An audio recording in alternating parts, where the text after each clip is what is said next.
2027 का विधानसभा चुनाव जैसे जैसे करीब आ रहा है वैसे वैसे राजनीतिक दलों में खींचतान, आरोपों प्रत्यारोपों का दौर और विधानसभा क्षेत्रों में संभावित प्रत्याशियों का दौर भी तेजी पकड़ रहा है। 2027 विधानसभा चुनाव को लेकर अपनी विशेष चुनावी सीरीज में हम आज बात करेंगे बरेली जिले की बिथरी विधानसभा सीट की, जो ऐसी सीट है जहां हर चुनाव में समीकरण बदलते रहते हैं और मतदाताओं ने कभी किसी एक दल को स्थायी तौर पर लगातार मौका नहीं दिया। पश्चिमी उत्तर प्रदेश की महत्वपूर्ण सीटों में गिनी जाने वाली बिथरी विधानसभा इस बार भी राजनीतिक दलों के लिए बड़ी चुनौती बनी हुई है।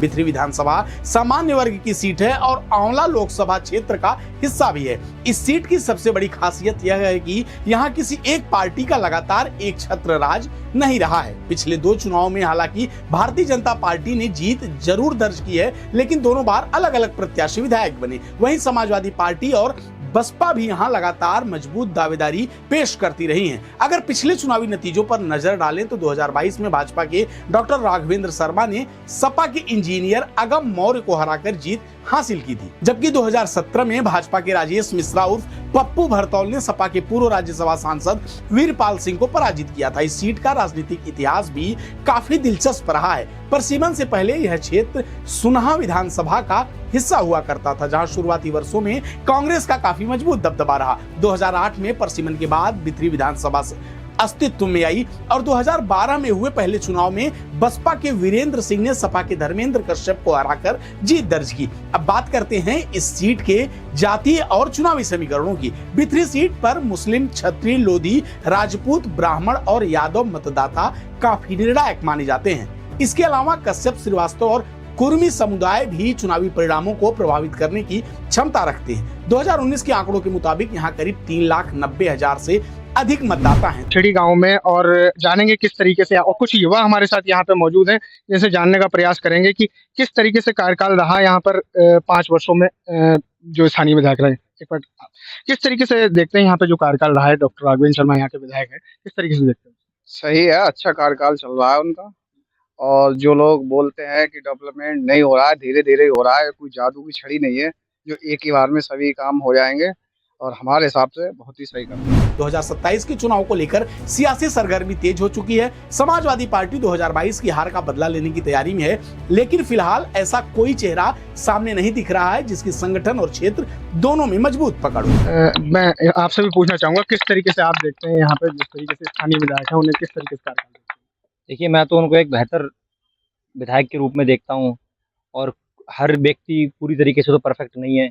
ये नहीं कह सकते कि बीजेपी के विधायक हैं बिल्कुल 100% सही हैं, पर कुछ चीज़ों में बहुत अच्छे हैं वो, और कुछ जगह डेवलपमेंट को लेके देखा जाए तो थोड़ा सा और विकास उन्हें करना चाहिए। उस विकास की और ज़रूरत है। अब तो खैर कार्यकाल समाप्त होने की ओर है, अगली चुनाव में देखा जाएगा क्या रहता है उनके टिकट का। परंतु जो ये कार्यकाल रहा, वैसे तो बहुत बढ़िया कार्यकाल रहा, थोड़ा और डेवलपमेंट कर सकते हैं। वहीं भाजपा के सामने चुनौती विपक्ष से ज्यादा अपने घर की दिखाई दे रही है। राजनीतिक चर्चाओं में मौजूदा विधायक डॉक्टर राघवेंद्र शर्मा, पूर्व विधायक राजेश मिश्रा उर्फ पप्पू भरतौल और कुंवर सिद्धराज सिंह के नाम प्रमुखता से लिए जा रहे हैं। हमारे साथ और भी युवा है किस तरीके से देखते हैं? आपने अपने साथियों की बात सुनी, किस तरीके से देखते हैं आप यहाँ पे 5 सालों में कार्यकाल जो अपने यहाँ के विधायक हैं, स्थानीय विधायक? ना 0 सन्नाटा। किस तरीके जो बीजेपी ने विकास किया है वो 0 सन्नाटा, कोई विकास। अभी कुछ यहाँ युवा कह रहे थे कि बहुत बढ़िया विकास है, बहुत अच्छा कर रही है, तो मैं उनसे कहूँगा ज्यादा दिन दूर नहीं है, बरसात आने वाली है और आप आ जाइए, मैं उन्हें पुल पार कराऊंगा आपके सामने। नहीं कर पाएंगे, डूब जाएंगे। हर साल कोई ना कोई व्यक्ति वहां से डूब के मरता है। तो एक बात क्या है कि बड़ाई करना, ये थोड़ा कि गुंडागिर्दी है। हर चीज गुंडागिर्दी नहीं है। अगर मुझ में पैसा होगा तभी तो मुझे लूटेगा कोई। जब मैं फकीर बना घूम रहा हूँ तो मुझे कौन लूटेगा? पप्पू भरतौल के समर्थक लगातार क्षेत्र में सक्रिय हैं, जबकि सिद्धराज सिंह के समर्थक भी सोशल मीडिया पर उनकी दावेदारी को मजबूती से उठा रहे हैं। ऐसे में बिथरी विधानसभा सीट 2027 में सिर्फ भाजपा बनाम सपा का मुकाबला नहीं, बल्कि टिकट वितरण और स्थानीय समीकरणों की भी बड़ी परीक्षा बनने जा रही है। बरेली से हमारे सहयोगी विवेक ने बिथरी में मतदाताओं से बात की है और वहां का सियासी मूड जानने की कोशिश की। हम बिथरी विधानसभा की आज एक ऐसी शख्सियत के साथ मौजूद हैं जो राष्ट्रपति पुरस्कार से सम्मानित रहे हैं और रिटायर्ड शिक्षक हैं, जिनका नाम है जय गोविंद सिंह जी। आइए बात करते हैं इनसे किस तरीके का विधानसभा में जातिगत आंकड़े रहे हैं। आपने तो बहुत करीब से देखा होगा इस विधानसभा को, किस तरीके से मानते हैं कि क्या जातिगत आंकड़े यहाँ पर देखते हैं आप? सबसे पहले तो जो आप साक्षात्कार ले रहे हैं मैं आपको बहुत बहुत धन्यवाद देना चाहूँगा कि आपने एक यहाँ की ज्वलंत समस्या विकास के संबंध में विथरी विधानसभा से की जानकारी आपकी चाहिए। यहाँ जातिगत आंकड़ों में मोहम्मडन की संख्या जो है सबसे ज़्यादा है, उसके बाद क्षत्रिय की संख्या है और ब्राह्मण भी हैं तीसरे चौथे नंबर पर, उसके बाद लोधी भी हैं। इस तरीके से ये संयुक्त जातियों से मिलाकर ये बिथरी विधानसभा का नामकरण हुआ। इससे पहले ये सन्हा कहलाता था। और इस क्षेत्र में पहली बात तो ये कि मैं कोई राजनीतिक व्यक्ति नहीं हूँ, वरिष्ठ सामाजिक कार्यकर्ता हूँ,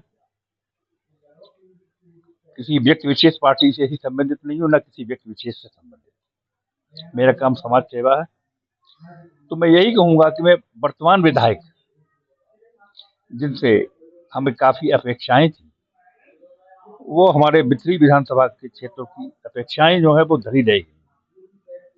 उसका एक ज्वलंत उदाहरण है हमारा अतरछेड़ी इफ्को के मध्य से एक सड़क स्वीकृति हुई थी बनखंडी महाराज होती हुई हरू नगला के।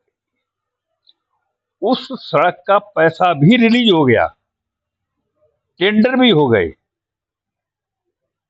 पिछली वित्तीय वर्ष में, लेकिन वर्तमान में जो है उस सड़क का कोई भी उद्धार नहीं हो पाया, जनता का उसका कोई लाभ नहीं हो पाया। कोई भी पार्टी हो, विकास आधारित हो, जो विकास की बात करेगा हम उसका साथ देंगे। और उनका इतिहास और भूगोल दोनों चीजें हम देखेंगे, उनका क्या इतिहास रहा और वर्तमान में क्या भूगोल रहेगा, क्या उनसे अपेक्षाएं हैं, जनता की अपेक्षाओं पर खरे उतरेंगे या नहीं उतरेंगे। तो गुण दोष के आधारों पर, क्योंकि हम बुद्धिजीवी वर्ग से आते हैं, तो हम उसी के आधार पर जो है उनका चुनाव करेंगे, जो हमारे समाज को, समाज से मतलब है हमारे